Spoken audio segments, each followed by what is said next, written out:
Hello, everyone, and thank you for joining us on another JordanCon interview. Today, I am interviewing Paige Christie. She is originally from Maine, and she lives in the North Carolina mountains. Apparently, it's in the middle of nowhere, and then you take a left.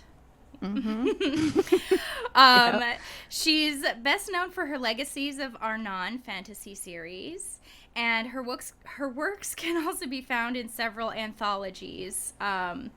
When she isn't writing, she runs a nonprofit soup kitchen. She's the director, and walks her dogs too early in the morning. And she's currently teaching herself how to crochet badly. So welcome, Paige. Yep, that's me.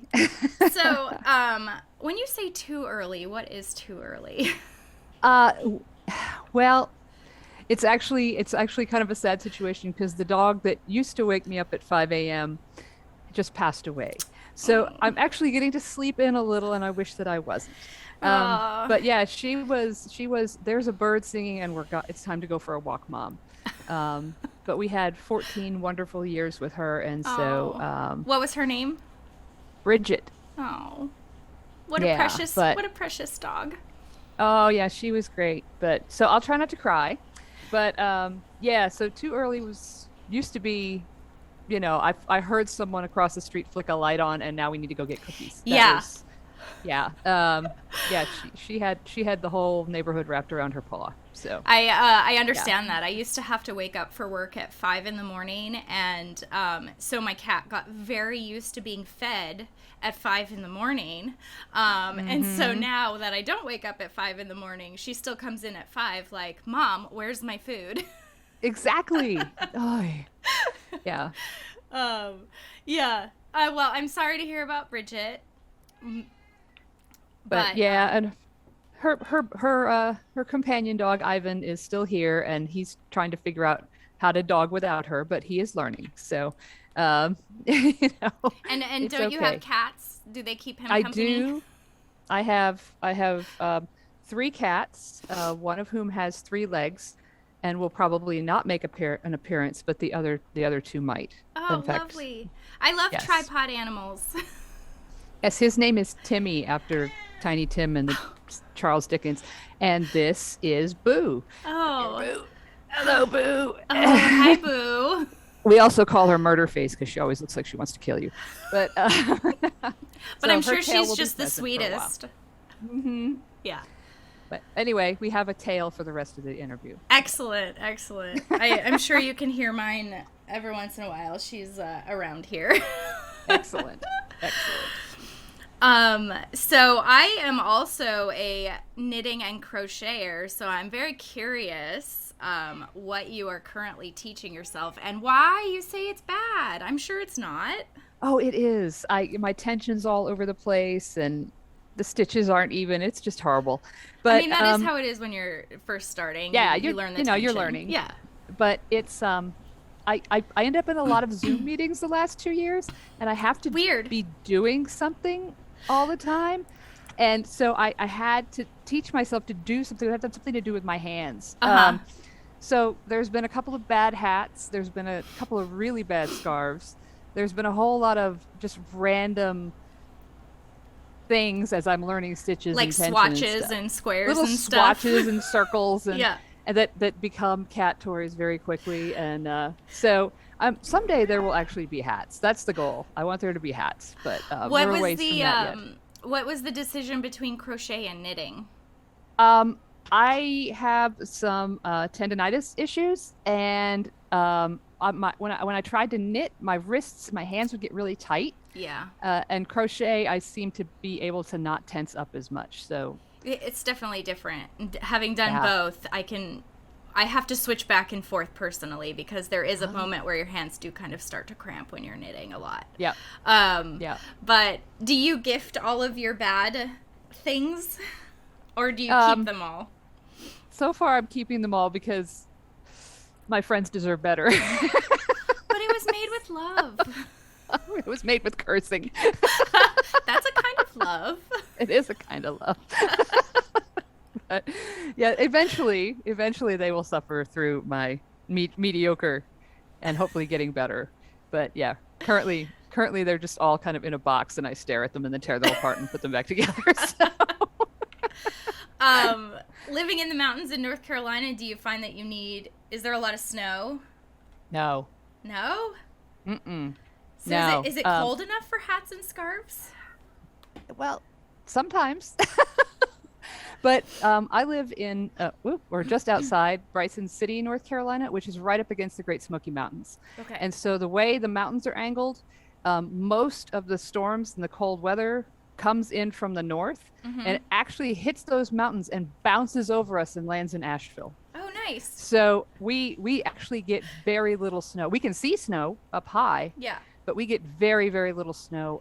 We had about 4 inches here about a month ago, and that was the first time I'd seen snow at my house in 5 years. So we do not get a lot of, and I'm from Maine, so when people are like, isn't winter hard here? I go, no, we don't have winter summer here. Child.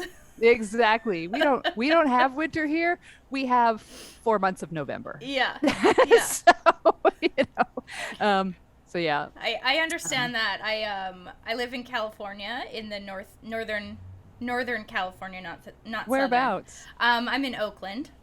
Okay. And so it's really funny because when it drops below, I mean, I've lived here for a really long time now, so my blood has thinned out, and now I'm a big crybaby when it gets cold. But when I first moved here, when it dropped below like 60, people would be like, oh, it's so freezing. And I came from Michigan and Colorado, and I'm like, there you go.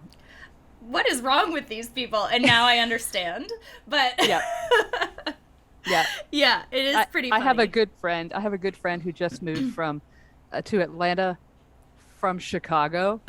And she's like, she messages me, she's like, somebody said the word snow and all the traffic snarled, the people, what is going on? I'm like, here's the story. You'll get used to it. Welcome. I'm going to tell you about the bread forecast. You know, I mean, it's. Don't forget milk. So yeah, it's just so funny. Yeah. That is really funny. I've been here 20 plus years and I'm still like, what is wrong with you people? Yeah. Even if it snows tomorrow, it'll be gone in 6 hours. You'll be fine. You'll be fine. I promise you don't need 6 loaves of bread. So, I know it's... Don't tell me how to live my life, Paige.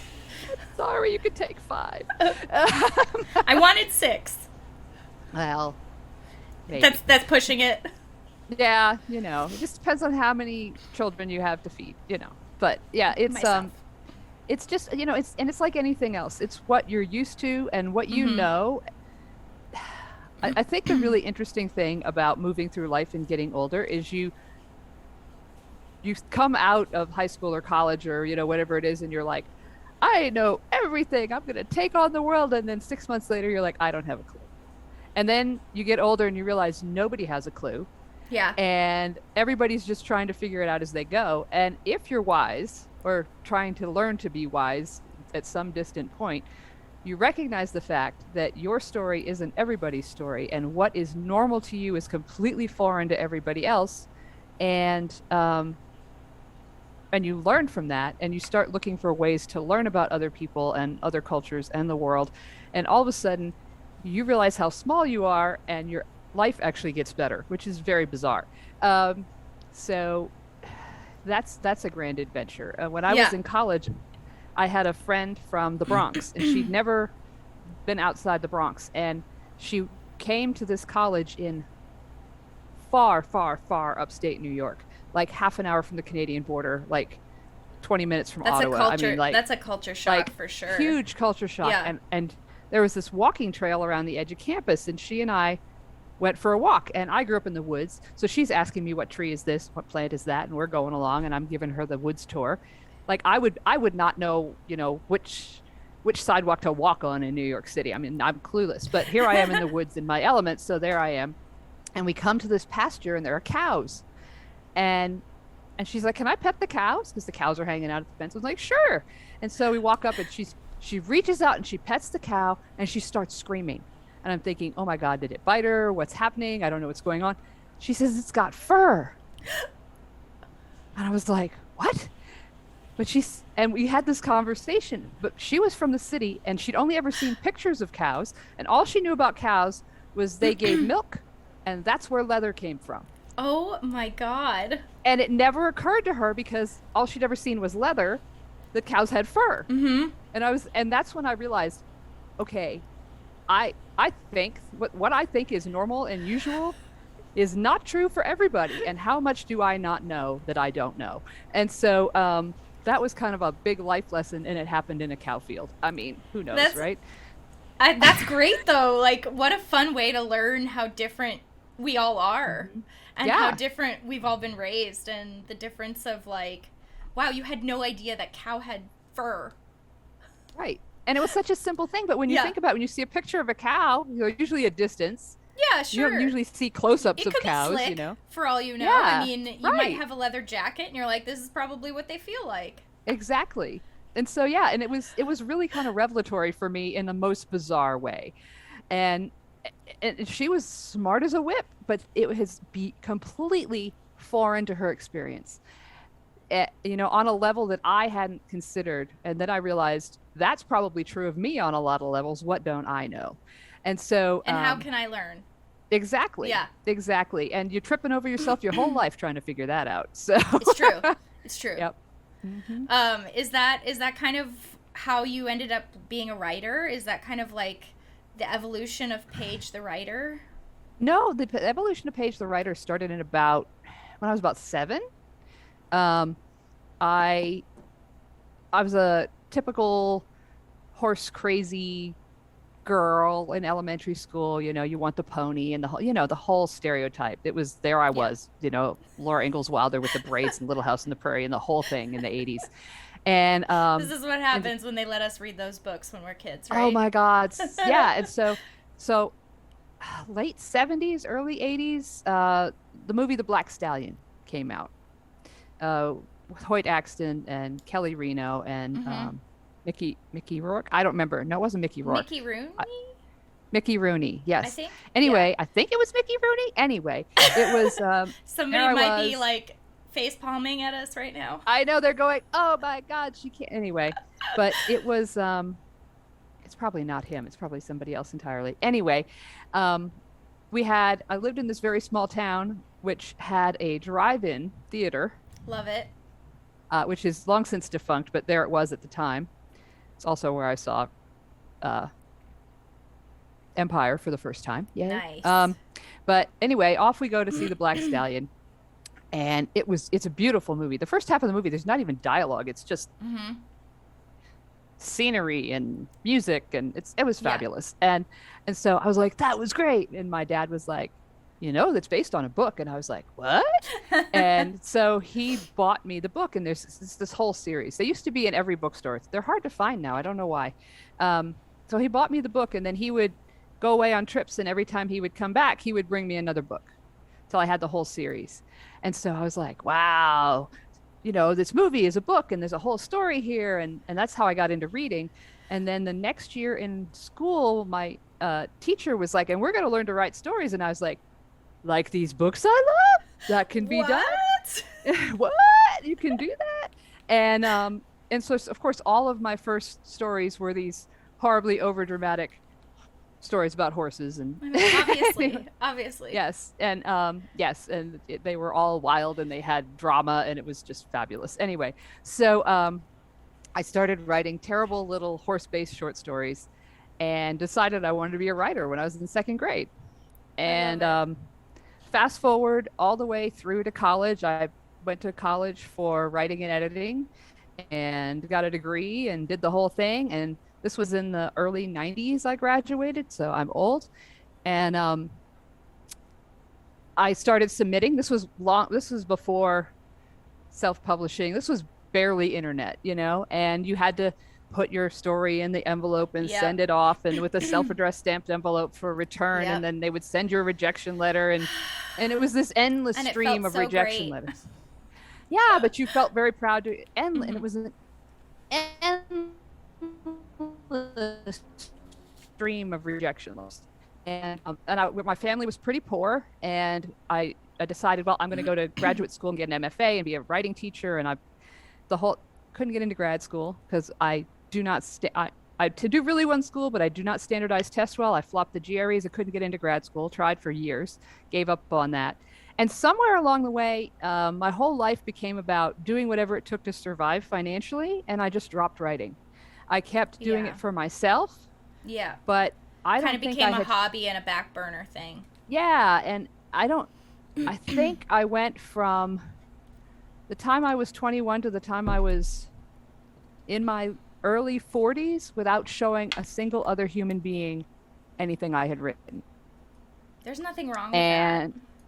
And I was just like, and so then in 2014, um, my dear friend Ellen, who is part of my dance troupe, um, she and I somewhere along the way figured out that we were both closet writers and had been forever.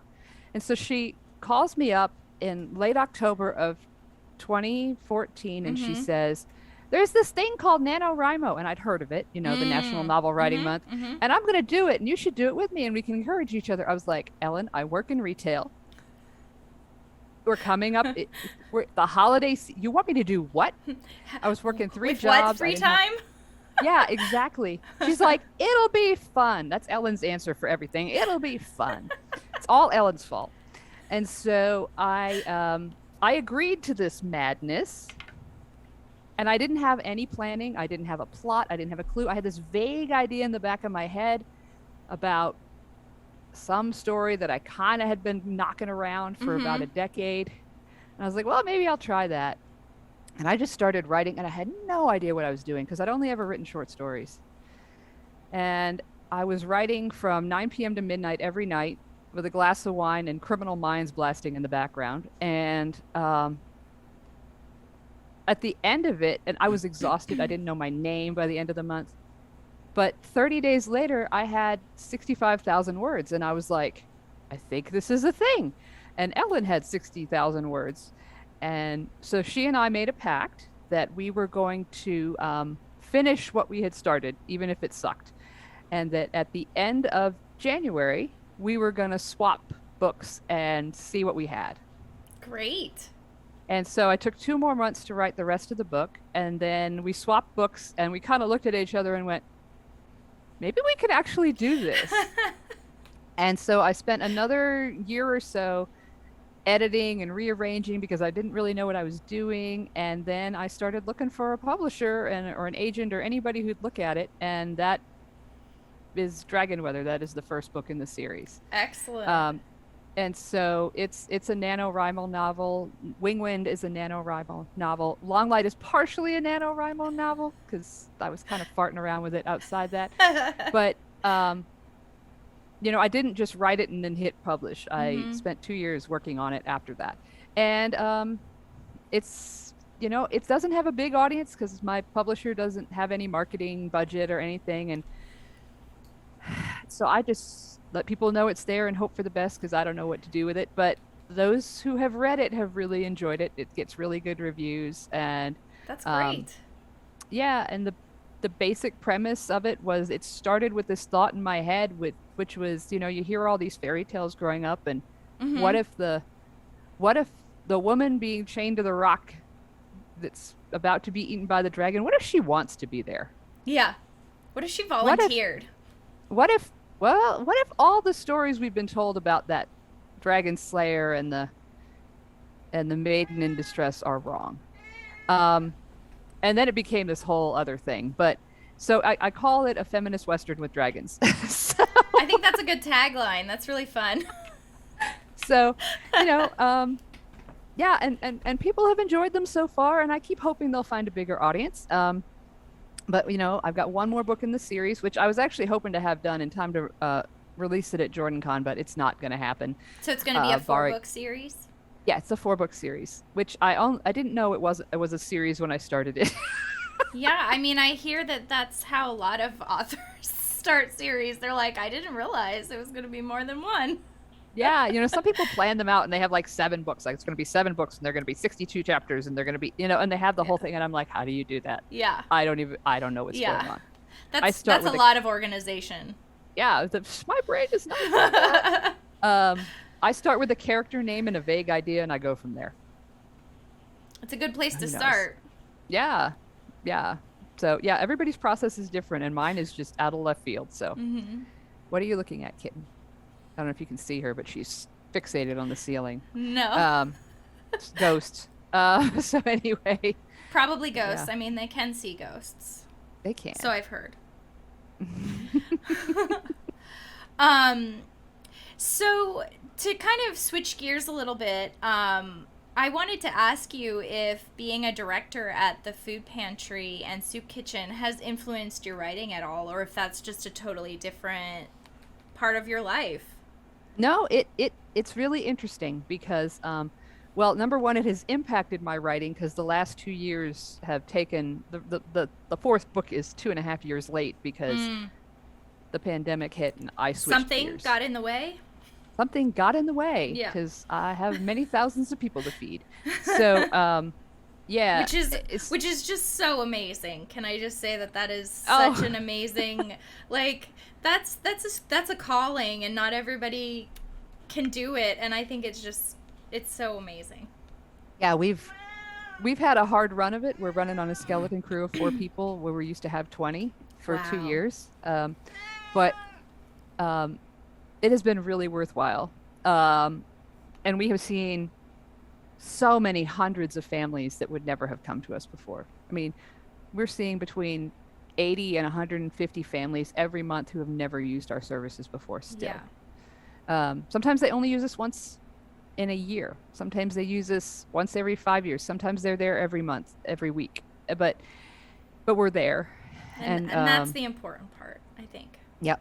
Yep. It's been good. It's been hard, but it's been good. And I work with an amazing group of people. And yeah, I can't say enough good about the folks I work with and those who support us. So yeah, That's it's hard work, but it is really, really worthwhile. So yeah, happy about that.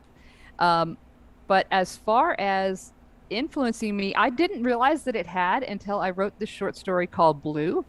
And then it turned out to be very food-based story. It was a cafe of witches, run by witches, and Wonderful. it actually, I had written the story, and I was like, I think I kind of like this. I think this is the best short story I've ever written, and it ended up being my first professional short story sale, and it went into a book from Zombies Need Brains called Galactic Stew, where all the stories are based around food. I was actually really tickled because I was like, oh my God, I'm writing a food-based fantasy. It's not urban fantasy because it's rural. It's rural fantasy. But it's all about like butter, and it was just really funny. And so I was like, okay. That sounds fun. I'm definitely going to have to read that one. Yeah, it's a fun little book. It's a fun little anthology, but yeah, it was unexpected. So yes, it has influenced me. You didn't know it would, but it has. It has.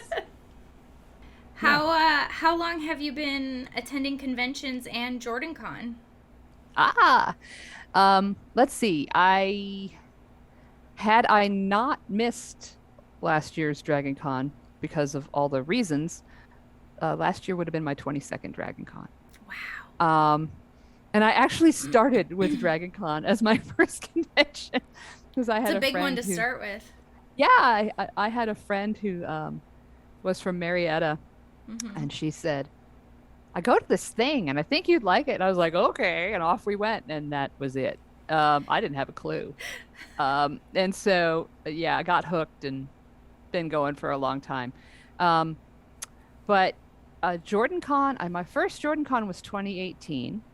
And I met in the hotel lobby bar at the Westin at DragonCon. I ended up drinking scotch with Richard Fife, Okay. who was at the time the director of the writer's track at JordanCon, and he said, you should apply to this thing I do. And I was like, okay, as we were discussing scotch, and I've been going ever since. I'm not always a guest. Sometimes I just go because I love it. Mm-hmm. A JordanCon was my first. I mean, I'd been doing a lot of small cons around, other than DragonCon for a few years, but I got to JordanCon, I was like, this is different. This has a different vibe than other small cons. This is a whole lot of people who are really in love with the source material in this event specifically. And that was kind of fun. That was a new vibe. And the two friends who are my writing partners went with me that first time too, and we've been hooked ever since. I mean, we're booked. We're locked and loaded. We're ready. It's like, is it April yet? Is it April yet? You know, and I didn't get that. I couldn't go to the July event last year because of the work that I do, because I have to be super careful. Yeah. Because if any of us get sick, then there's a whole lot of people who don't eat. Yeah. So running on high paranoia, but things are getting better. Most people are vaxxed. Yeah. I have a mountain of N95s, and I went back to cons last October to Multiverse, and I've got 3 planned for this year. As excellent. A guest. This is JordanCon this April is going to be my first con in a couple years. So yeah, I'm really excited. I'm a little nervous, but I'm mostly excited, especially to see all of my friends and new faces. Oh, I'm excited to meet everybody that I've been talking to in these interviews. You know, it's really great. So I know. I will warn you straight up. After the first con, after 2 years, because I hadn't been to a con in 2 years till last October, con crash was like nothing I'd felt before. Because I was on such a high, and it was so good to see people and so good to talk to people and so good to be in a space where you feel like you're at home and you can be yourself completely, and all the things that make cons so wonderful. And I was driving home, and I was just bawling. I was just like, I gotta pull over. I'm gonna wreck the car. You know.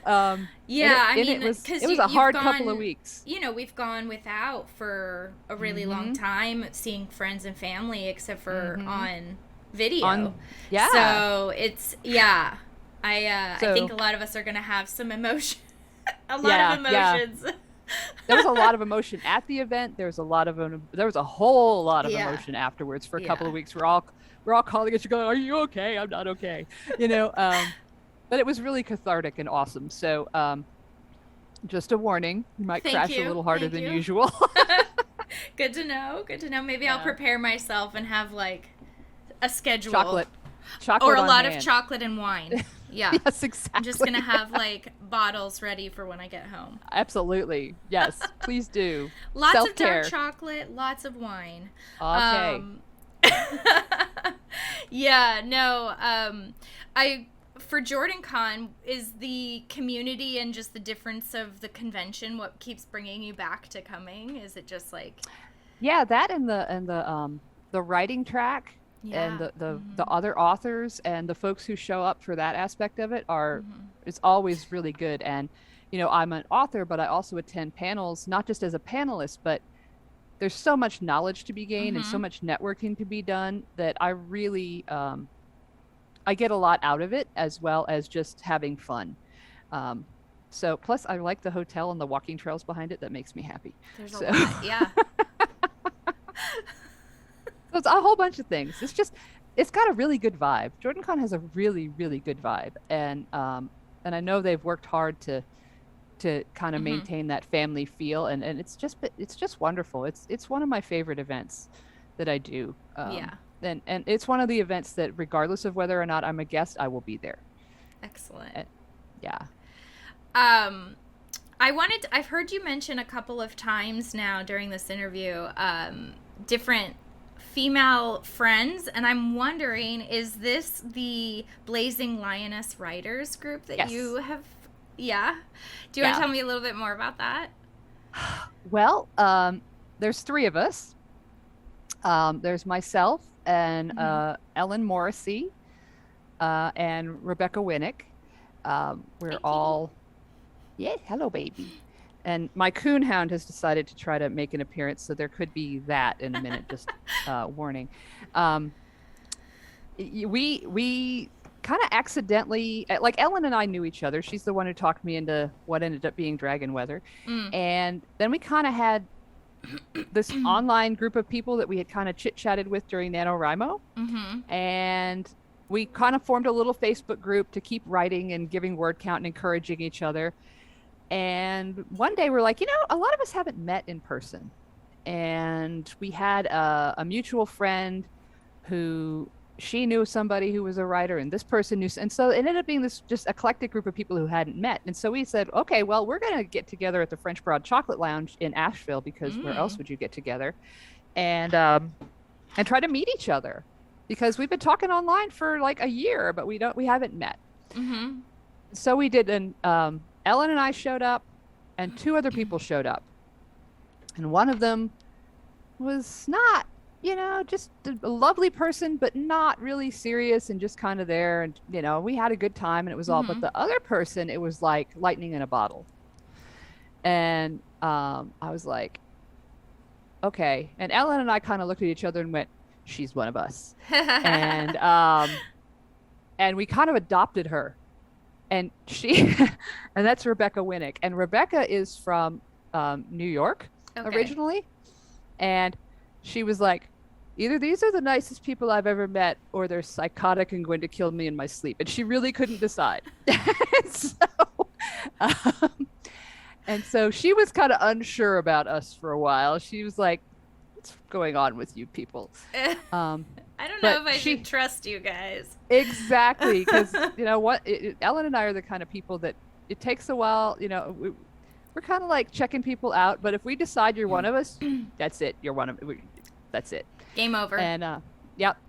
And so we were constantly talking to Rebecca, and the 3 of us just started talking more and more and more. And then I was like, okay, my novel's ready for a beta reader. Who else is ready? And so we did a 3-way swap. And I gave Rebecca mine, and anyway, we ended up with each other's books. And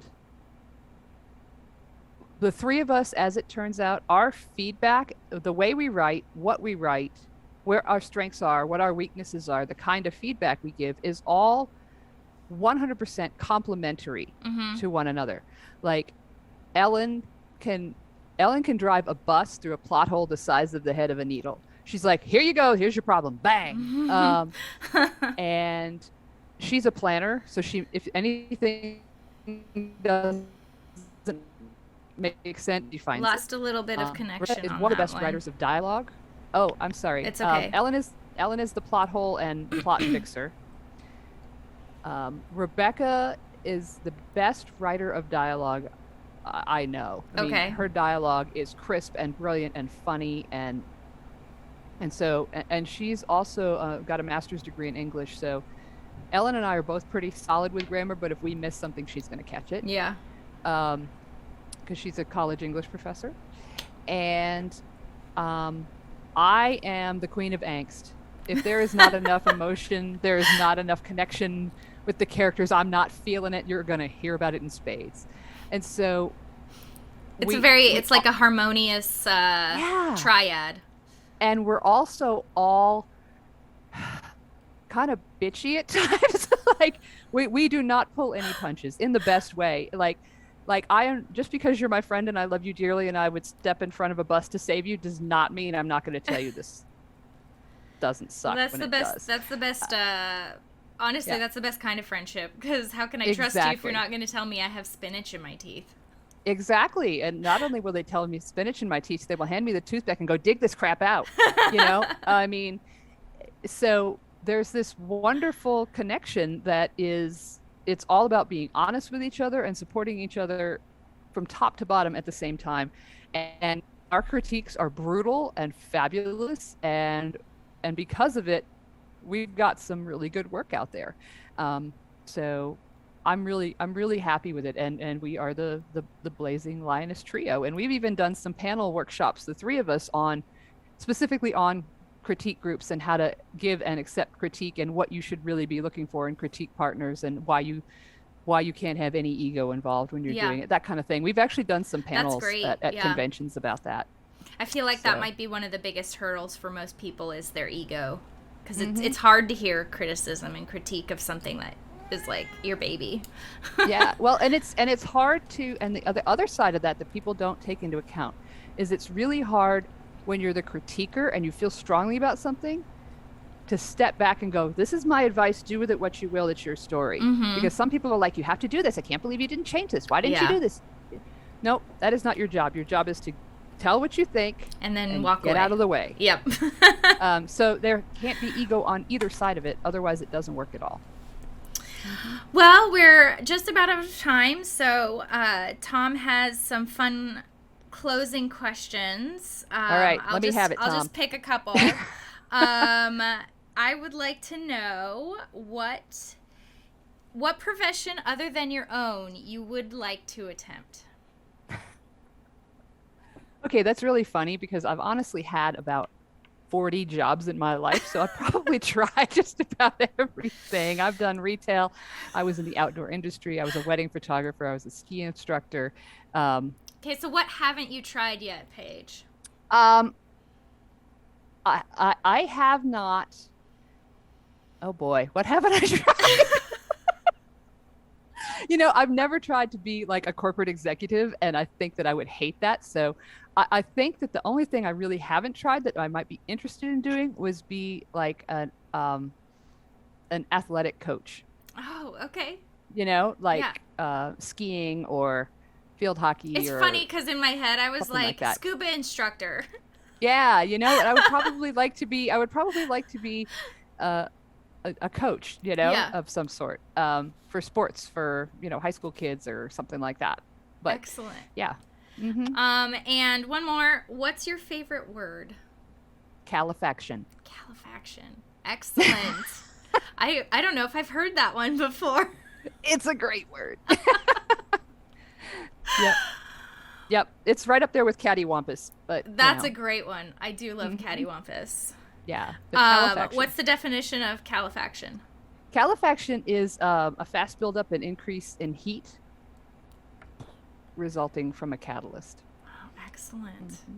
That's fun. I'm writing about dragons. It gets used occasionally. Yeah. Anything having to do with fire and explosions. Yeah. Mm-hmm. Well, Paige, it's been a pleasure. Thank you so much for your time.